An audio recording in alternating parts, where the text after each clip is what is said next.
संत कृपा झाली, इमारत फळा आली, ज्ञानदेवी रचला पाया, उभारले देवालया. महाराष्ट्राला वारकरी संप्रदायाची शेकडो वर्षाची असलेली वैभवशाली परंपरा म्हणजे आषाढी वारी. संतश्रेष्ठ ज्ञानेश्वर माऊली, जगद्गुरू संत तुकाराम महाराज यांच्या या वारीमध्ये महाराष्ट्रातल्या हजारो दिंड्या सहभागी होतात.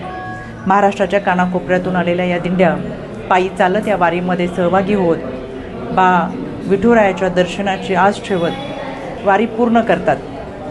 या वारीमध्ये पुरुषांच्याच बरोबर महिला मोठ्या संख्येने सहभागी होतात आणि म्हणून मला असं वाटतं या वारीमध्ये सहभागी होणाऱ्या महिलांसाठी गेले अनेक वर्षापासून या महिला वारीमध्ये पायी जरी चालत असल्या तरी मला कायम एक प्रश्न पडला. मी स्वतः वारकरी कुटुंबातली आणि मी देखील या वारीमध्ये चालताना अनेक वेळा माझ्या मनामध्ये आलेला प्रश्न म्हणजे शेगाव असेल, मुक्ताईनगर असेल, या भागातून आलेल्या वाऱ्या जवळजवळ 40-45 दिवस ह्या प्रवास करतात. पण या प्रवासादरम्यान या महिला भगिनींना या 40-45 दिवसामध्ये एकदा तरी मासिक पाळीला सामोरं जावं लागतं.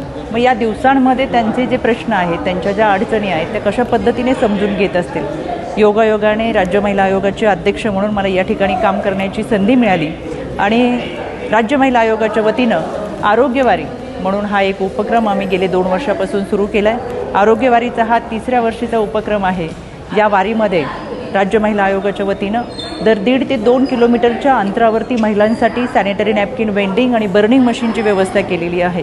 त्याचबरोबर संदा मातांसाठी कडेवर बाळ घेऊन लेकरू घेऊन चालणाऱ्या या माऊलींसाठी हिरकणी कक्षांची उभारणी केलेली आहे. वयोवृद्ध महिला जर वारीमध्ये चालत असतील, त्यांना थकवा जाणत असेल तर त्यांच्यासाठी 20वा कक्ष केलेला आहे. त्याचबरोबर मोठ्या प्रमाणात या वारीमध्ये चालणाऱ्या महिलांसाठी नानी घराची व्यवस्था केली आहे. मोबाईल टॉयलेटची व्यवस्था केलेली आहे. या प्रवासादरम्यान पावसाचे दिवस आहेत आणि या पावसाच्या दिवसांमध्ये जर काही आजार झालास, काही त्रास जाणवलास तर त्यांच्यासाठी प्राथमिक आरोग्य केंद्राची देखील उभारणी केलेली आहे. राज्य महिला आयोगाच्या वतीनं ही वारी खऱ्या अर्थानं महिलांना सुखदायक व्हावी आणि वारीमध्ये चालत असताना त्यांना ह्या सगळ्या सुविधा देता याव्यात, यासाठी खऱ्या अर्थानं राज्य महिला आयोगाच्या अध्यक्ष नात्याने मला एका गोष्टीचं समाधान वाटतं की या वारकरी माऊलींची सेवा करण्याची संधी आम्हाला मिळाली. या 3ऱ्या वर्षांमध्ये उद्या दिनांक 30 जून निवडुंग्या विठोबा मंदिर इथे या आरोग्यवारीचं उद्घाटन होते. गेल्या 2 वर्षामध्ये अतिशय चांगल्या पद्धतीचं उद्घाटन करत खऱ्या अर्थानं अगदी पंढरपूरपर्यंत विविध ठिकाणी कक्ष उभारले आणि या कक्षाची देखील चांगल्या पद्धतीने पाहणी आणि ठेवण आम्ही राज्य महिला आयोगाच्या वतीनं केली.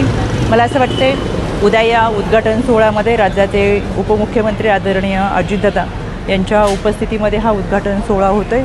आदरणीय मुरलीअण्णा मोहोळ, महिला व बालविकास मंत्री आदरणीय आदितीताई तटकरे, त्याचबरोबर या भागाचे स्थानिक आमदार, आमचे शहर अध्यक्ष, नगरसेवक आणि त्यांच्याबरोबर अनेक सामाजिक संस्थांचे पदाधिकारी संस्था यामध्ये सहभागी होतात. उद्याच्या या आरोग्यवारीच्या उद्घाटन सोहळ्याला आपण देखील सर्वांनी उपस्थित राहा आणि लाखोच्या संख्येने चालत असलेल्या या वारीमध्ये महिला भगिनींची जी सेवा होती आहे त्याचा एक निखळ आनंद आणि समाधान आयोगाचे अध्यक्ष म्हणून निश्चितपणाने मिळत असताना एक दिवस आपण देखील या वारीतल्या वारकऱ्यांच्या सेवेसाठी द्या.